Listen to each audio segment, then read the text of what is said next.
Virgo, sun, moon, and rising. Wow, it is eclipse season for Virgos. We have an eclipse in your sign.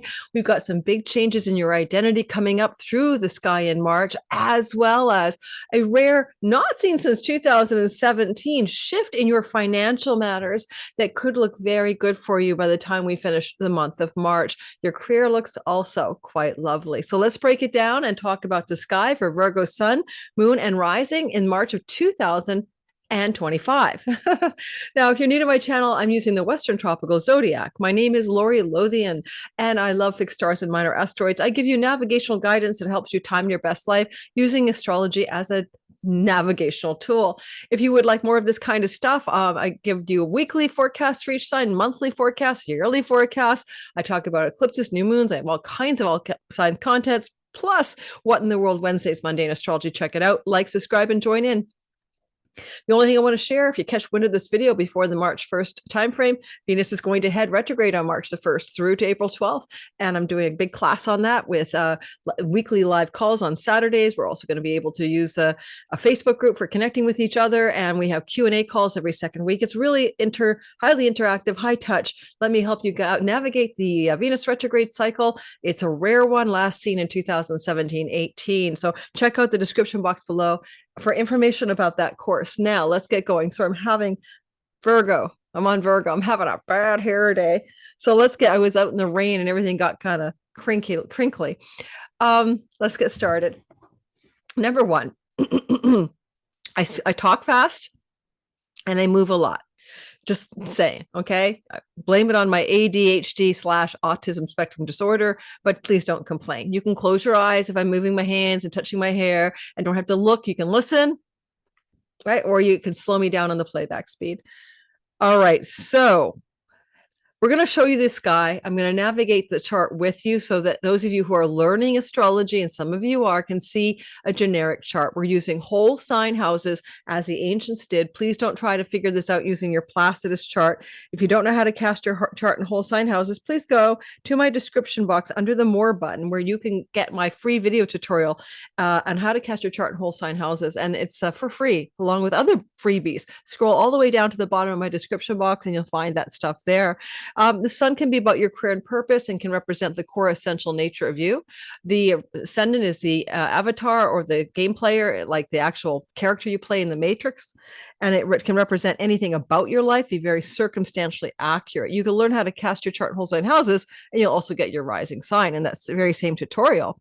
You'll need a birth time for that. Your moon is kind of your home and your domestic life, your private life, your emotional comportment. It's kind of like the mind body complex as well. You can try listening for your moon, your rising, and sun. And over time, you begin to figure out which is most accurate for you. I certainly think rising and sun are essential. Now, Virgos, this is your sky, and you can see that the south node is moving through the sign of Virgo as of January the 11th. The last time you had a south node cycle through Virgo, and indeed eclipses through Virgo, you, and the sign across from you, Pisces, would be back in 2006, 7, and 8.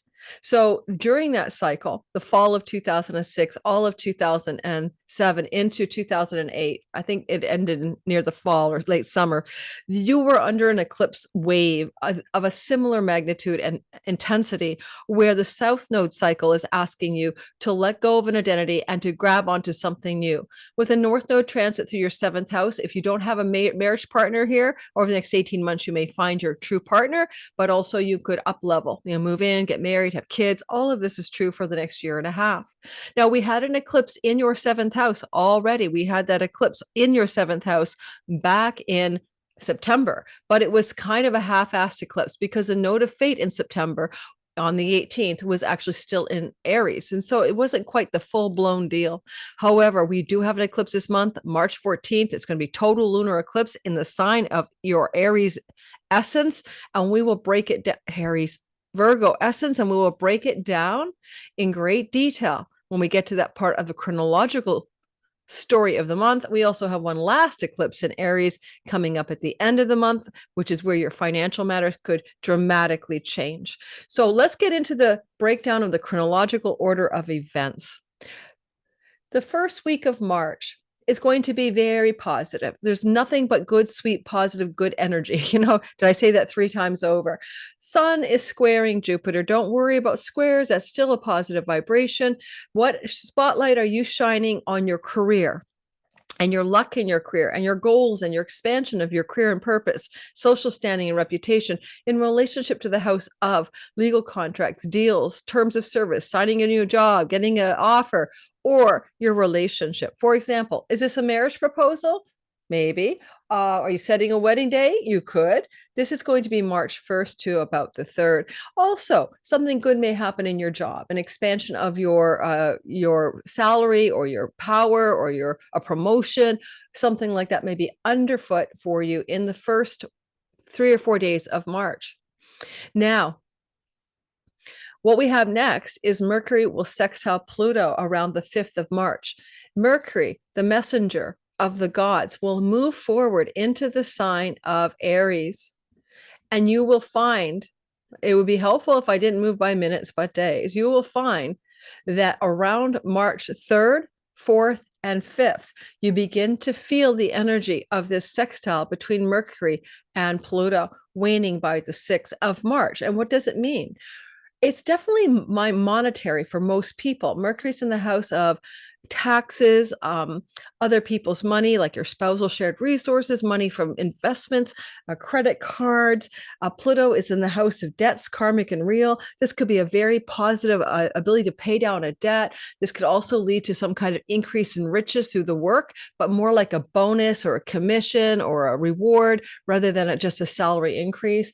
Things here could also look like something is going to happen in your finances that could connect to your partner's resources as well. Could you share those monies with him or her, and something going on in their life that increases their financial well-being, especially in their work, and then benefits you as well. It could also lead to some situation to do with the death of a pet. I don't want to scare you, Virgos, but these kinds of things happen. Now, I got to be real, right? When we get to the 7th and 8th of March, there is a trine or a good energy, a lucky, expansive energy between the planet Mars and the sun. This is a flow of water, and the sun is in that 7th house of your significant, committed love story type relationships. And Mars is in the house of your friendship circle. So there just may be a very sweet time where you're getting a big a blessing in the way your friendships and your committed relationships are dovetailing in harmony. But we also have career gains and earnings in our 11th house, earnings from the career. And with that energy, this is again something like we saw earlier in the month with the Sun Jupiter. There could be like literally the signing of a contract in a new job, a new position, a raise, a promotion, an elevation of stature, a financial increase. And in this regard, if you are having this kind of thing happen around this time, that may be also why Mercury's in your 8th house, because he's like literally doing some kind of financial machinations regarding whatever this opportunity might be. Now, also, Mars is debilitated and but he isn't going direct motion. And this is 11th house of your friendships. And there may be some kind of positive development with a friendship, and it could be a restoring of some harmony on a friendship that may have fallen away or fallen out during the retrograde time of Mars in your 11th house. And that was most of December, and that would have been December the 6th through to February 23rd, and a restoration of good feelings with that friendship, or a restoration of the friendship on better terms. A pact of friendship. Now, when we move forward into the month of March 8th to the 14th, the dates of the 8th to the 14th, and don't forget, we've got that big eclipse in your sign on the 14th. That's a big deal thing. But we're going to start off by noting that on March the 11th and 12th and 13th, watch what happens between the sun in your house of other people and what happens with the sun in connection to Saturn. Now, let me backstop you for a minute. You have been dealing with Saturn in the house of your significant long-term committed love relationship for a while, since March of 23. And he doesn't leave full time, all right, until February of 26, and he's gone for another 30 years. Just so you know, that's like a testing of how resilient, strong, and lasting your relationship can be. And it also means maybe your partner's gone through hardships like death of family members, losses, melancholy, anxiety, but whatever. Now, if the sun is shining brightly on Saturn, the two of them don't really get along, right? Because normally, like the sun is like, the epicenter of the solar system, and Saturn's like the cold reaches of the solar system, and their winter summer energies, but they're merging together. And the merger of Saturn and the sun is a reset button that happens on the yearly that asks you to reset your relationship to something in your life. It could be your marriage partner, your business partner, someone, or a legal situation that needs a reset button. And as these two come together and reset, you notice that as we experience this March 11th, 12th, and 13th, this is also in a flow to Uranus in your ninth house. This is a god of surprises. This is like, oh my God, kaboom. And positive, because a sextile brings in good surprises.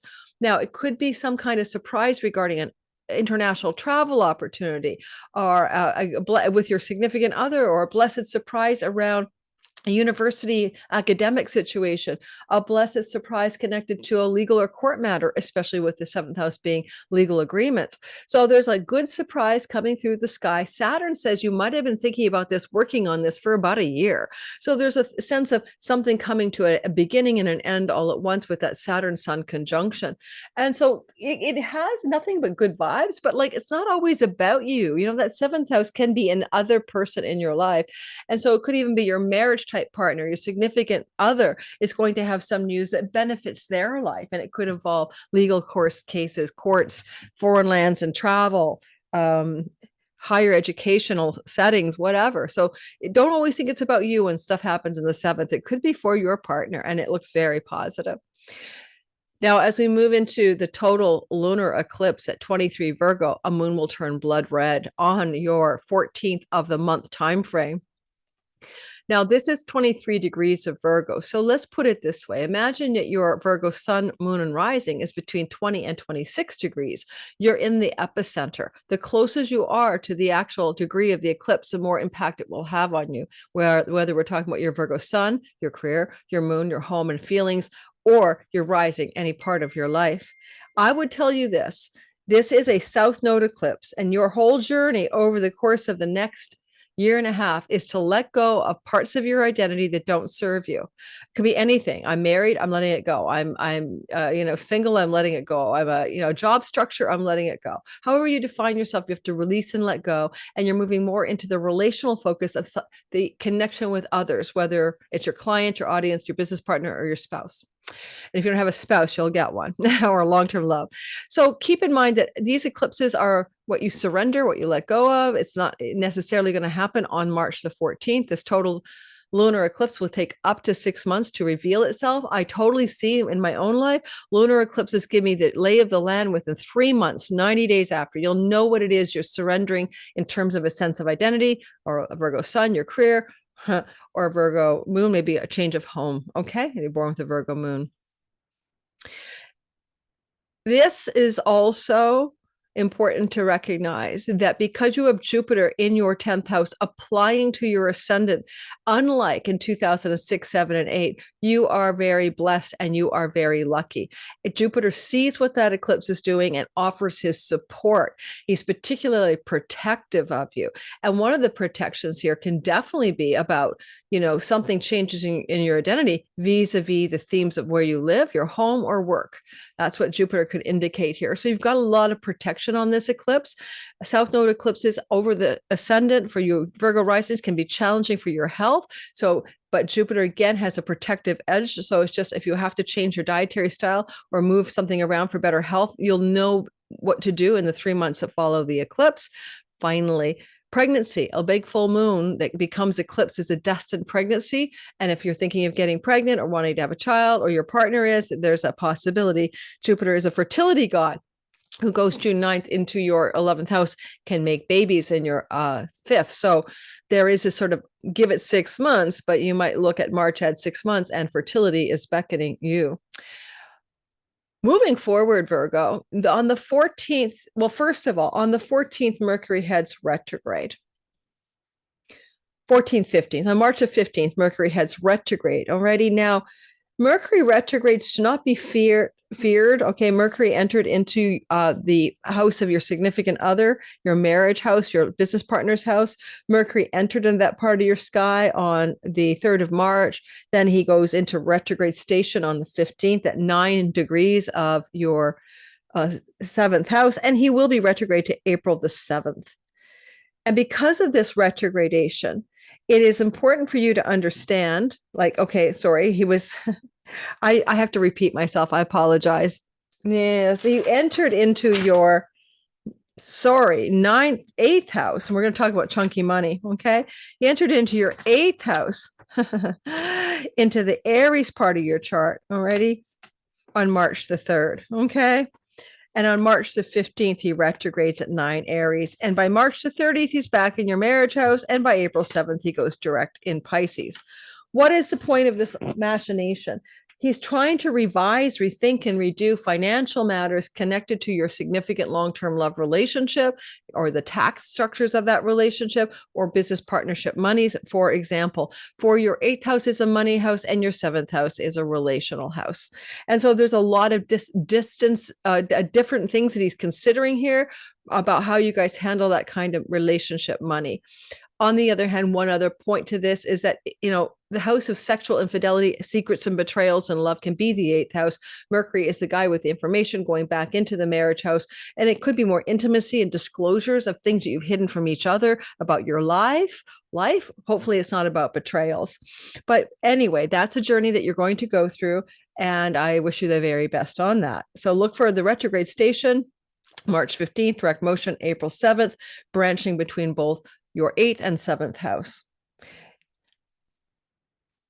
If you have a sudden opportunity for a chunk of money, like an inheritance coming at you, for example, this would just be more like the legal negotiations and the contractual arrangements and all of that about that kind of money during this retrograde cycle. Now, moving forward, after the 15th of the month, we're going to talk about the fact that between the 15th and the 22nd, we have a very interesting sky. So I'm going to move our chart forward so you can see the 15th to the 22nd. Now I've got us on the 16th of March. And as we move into that time of the month, middle of the month, 16th of the March, beware the Ides of March. Oh my goodness, that was the 15th. We'll see this story happening.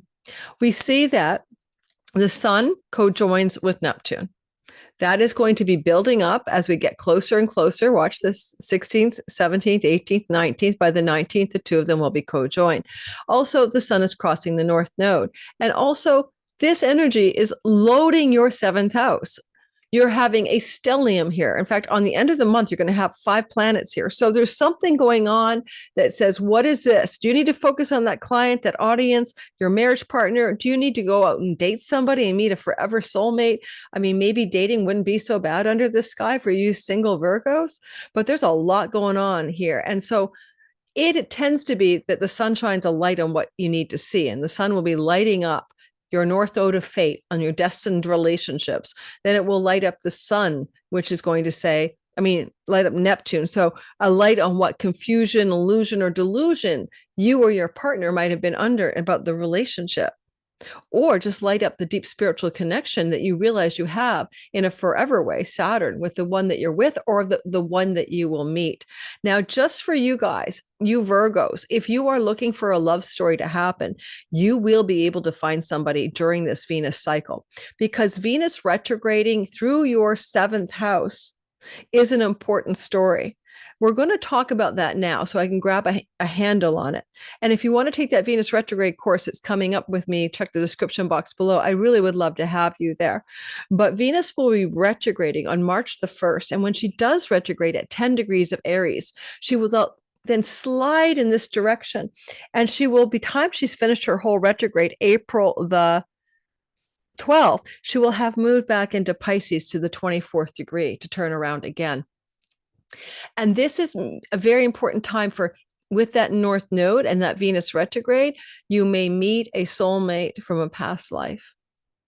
However, you could also find that somebody that you were in a relationship in your past, significant relationship, returns to you. And so both of those things can be very important for being on the dating scene or being willing to meet people in this cycle of the retrograde itself. March the 1st through to April the 12th. And it is March the 1st to the 27th that Venus is in the sign of Aries. But on the 27th of the month of March to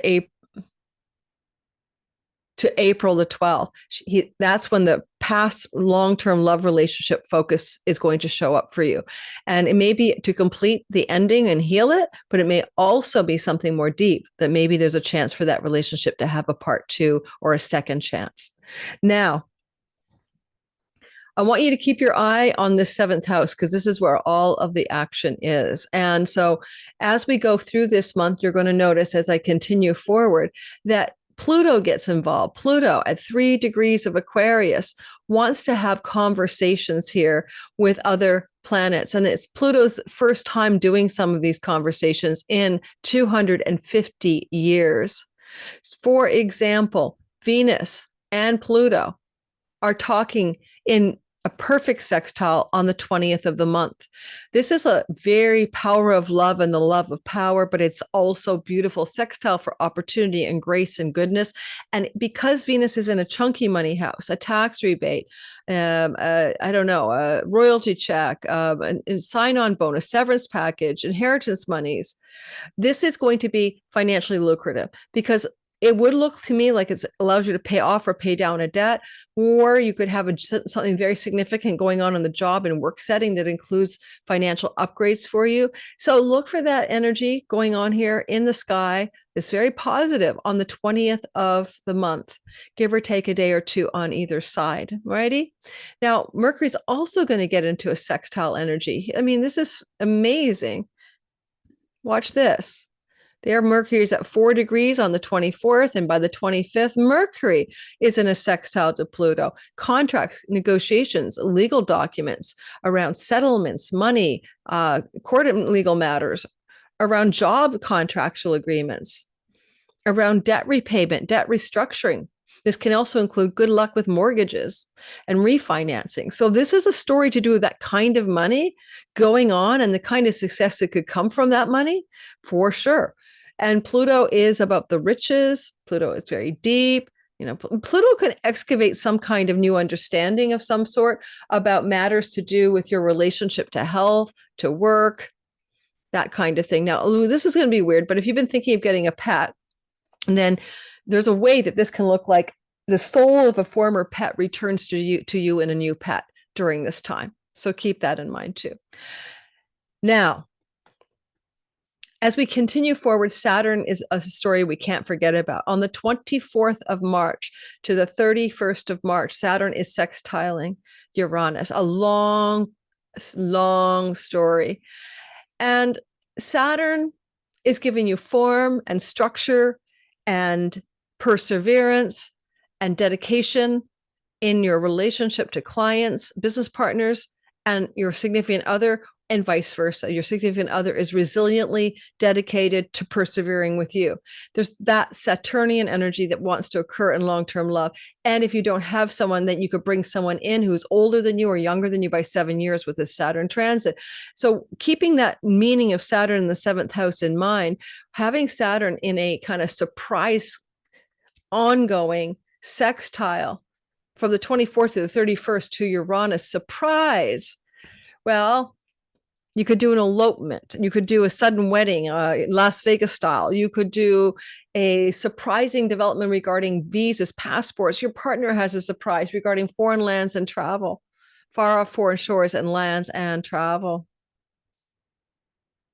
So let me know what happens during that long-standing sextile. I'll be breaking it down a little bit more detail with some minor asteroids and stars involved on my channel when we get to that week ahead astrology. So if you want to know more about that in depth, please be a part of the week ahead astrology. But with the North Node Saturn co-joined, it's kind of opening up the idea of some opportunity that's destined for you or your partner.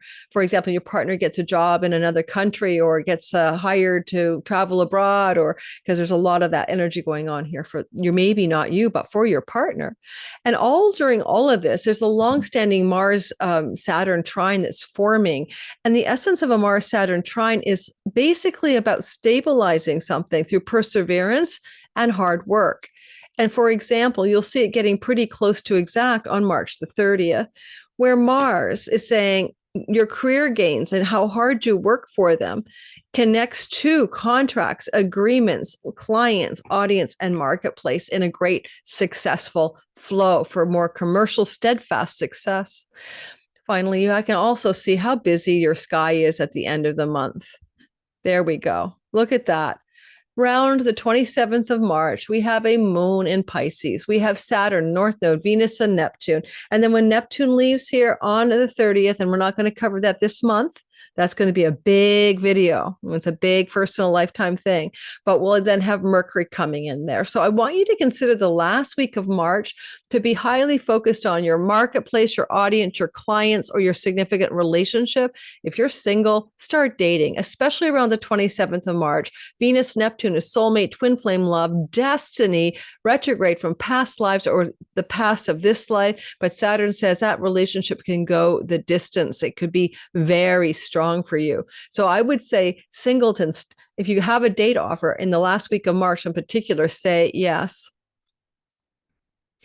Finally, the last eclipse is April the 29th. It's at Aries 9 degrees. What does it mean for your sign? Well, March the 29th, the sun will be at 9 degrees, the moon will be at 9 degrees, and you're trying to heal a chironic wound since 2023 April to do with chunky money, secrets, not self-undoing, but not feeling like other people respect you, a wound to the esteem of others, maybe some wound in the shared resources with a significant other, maybe a wound in separation, alimony, spousal support issues. Now, this is interesting because this eclipse is your last chance saloon. We had an eclipse here in April of 23. On this axis of Libra Aries, April 23 Aries eclipse, April 24, and now March 29th. This eclipse also involves somebody else because this North Node is in the seventh house, unlike those other eclipses. This eclipse asks whether there is some financial situation that's going to come to a head, that's going to take some attention from you, up to even 6 weeks before. It could be starting to play out already, and up to even a year after this eclipse. That may be about money you share with your significant other, with a business partner, or it could be financial dealings like mortgages and loans and taxes that you also have to work out in legal matters or with another person, like your significant other, legally, just because contractual legal agreements and handshakes, legal handshakes belong to the seventh. And that's where the node of fate is, right? But I want you to think about this 2019 chironic wound in that house of inheritances and chunky money and taxes. And, I always use my daughter, Virgo rising example, got a little small inheritance from her grandma during this, since 2019 Chiron cycle, and blew it in a summer. She was too young. You don't give an 18-year-old any money, but she was entitled to it. Wasn't a lot. And she probably still feels bad about it, So where you felt like some of your long-term money stories or shared monies with a partner have stressed you out or been a bit of a wound, or as I said, separation, alimony, all of that. Finally, if you're in a relationship, Virgo, and it's not the right one for you, because Saturn is asking you to test it 1, 2, and you might let it go. And this eclipse could be about the division of the assets that follow the decision to disunite from a long-term relationship. All right. So that's what I've got for you. And I hope that's useful. And if you do decide to divorce or separate, with Jupiter moving through your 10th house to June 9th, you've got a lot of blessings from him for that to work out well. All right. So don't use it or lose it, because he does sextile your house of shared resources. Thanks for listening. I hope that was helpful, useful. Did I miss anything? The only thing I might have missed is that the sun being eclipsed means a father figure in the house of death. And not to worry you, but father figures can pass away and maybe leave money to you, and that's going to happen. It would likely be March 29th out a year. So just life happens. But otherwise, I'm wishing you all the best. Don't forget, you've had the same eclipses already, April 23 and 24, and this is your last one for the next 18 years. That's a similar type of eclipse. Nodally. Okay, nodally. All right. Thank you for listening. I hope, Virgo, that helped you, and that you can use this content and it helps you navigate your life with more ease and flow and grace. All right. Ciao, ciao. Don't forget to come join my Venus class Look at those flowers from my man on Valentine's Day. Come join on the Venus retrograde class. You'll learn about what you value, wish to have, what you truly desire, and what might have stopped you in your life from getting it. And you'll look at past cycles to understand how to use this one. So come join me on the Venus retrograde class. Love to see you there.